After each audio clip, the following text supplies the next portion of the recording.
5 now. They started out as 4-year-olds. You'll see a lot of what we're probably going to be seeing more of in classrooms at all grade levels. A lot of active learning. Well, we only have 5 minutes left on this section. I hate to do it to you because that's because Bill said it's the big one of learning. So. And just to point out, 1.3 was 1.7. Right. However, we discussed how much of how much of a focus that is currently on, on the things that we're working on. And also, if you looked at the input that was gathered by the dots and everything, it was one that did receive quite a bit of weight. So we thought it would be important to move up. And basically, this one is all about a safe and effective climate for learning. And this is one where staff and student services, special ed are all really involved in making sure that there's a safe climate, that behavior expectations are really clear, that there is cultural proficiency embedded in everything that we do. Everybody, as Bill mentioned, is welcome as a part of the community.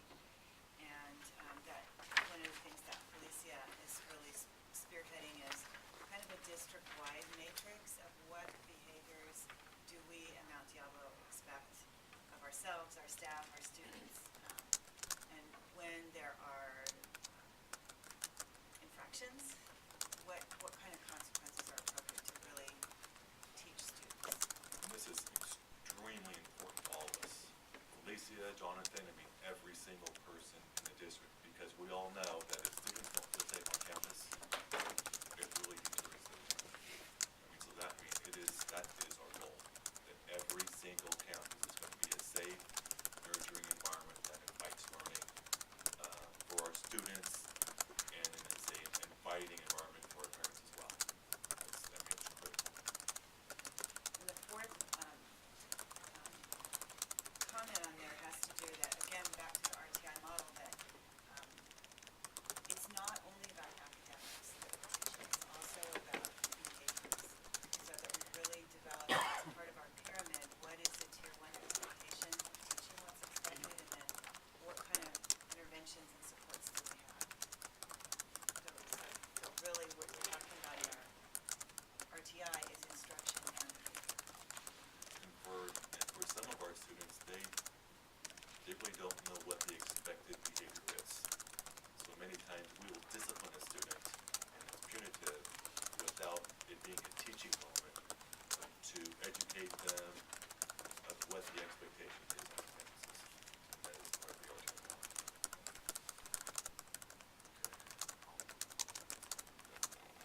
We have in here some other parts of the plan. Using the board, maybe this is an opportunity to really recognize excellence. I'd also like to see us with like citizenship and outstanding acts of citizenship, and find out ways we can really highlight and emphasize those as well, to accentuate the positive in all of that.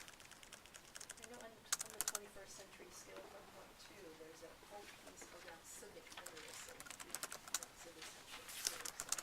And I know that's tied into the Common Core as well. Okay, so just maybe have some points that are really important. We could spend 5 hours on through.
biggest issue I hear at every school is wireless.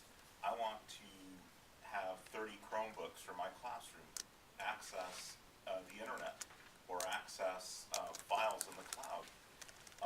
What we're doing right now is Measure C has enabled us to purchase wireless and a 10 gig backbone at every school site.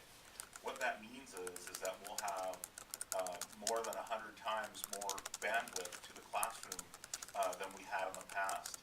We're going to go from a 100 meg backbone to a 10 gig backbone. What that means is with that goes along with wireless. We also chose hardware along with making ourselves accessible to wireless. You also open the door to problems. As people might be aware, security problems. The types of devices you let on your network have to be inspected. We've also purchased technology that will analyze devices entering our network. We don't want to be known as just providing free wireless to neighborhoods. That's not what we're about. We're using a technology called Radius Server, and it only allows people in the vicinity of the school to access via wireless. We use something called Active Directory, which is how we integrate our security. It only allows students and staff to access the resources that they are allowed to access. We will have guest type of networks, but we're not going to give them a lot of priority. It's going to be really focused around staff and students. And with that, what we chose to purchase has sustainability. We chose it over 3 or 4 top contenders.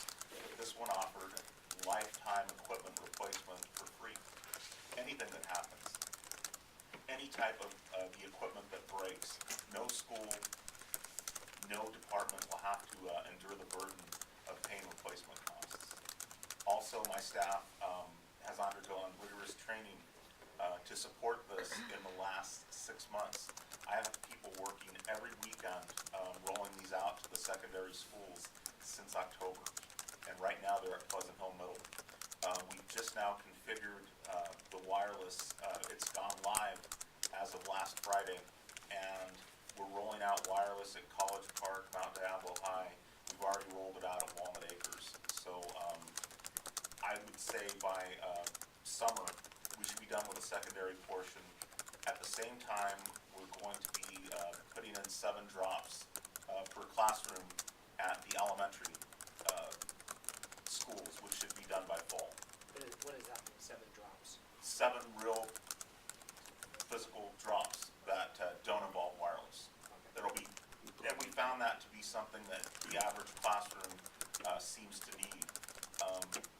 We do have special circumstances where there may be a class that the principal has designated as a lab or labs, and those classes are wired with 30 to 40 drops and the proper electrical to run the lab. Everything that we've done, we've looked at for sustainability. Sustainability is one of the, and security are the number 1 and number 2 options for our network. And I think the committees have done a wonderful job in picking the right hardware, and I think we've done a very, very good job in training our staff to support it. In the coming decades, you're going to see less and less dependence on my staff for fixing devices. I'm venture to tell you that within 5 years, most devices will be disposable. You're not going to have someone come in and replace a hard drive. They're just going to replace the device.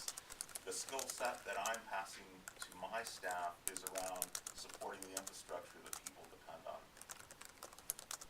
Do you have it, sounds familiar, but do you have it written, is it developed in a multiple year action plan, or is it, besides a 124-page technology plan or something, is it more condensed around Actually, timelines? it is. It's Because that's what we'd want to eventually get to too, because all of what you're describing is great, it's long-range planning.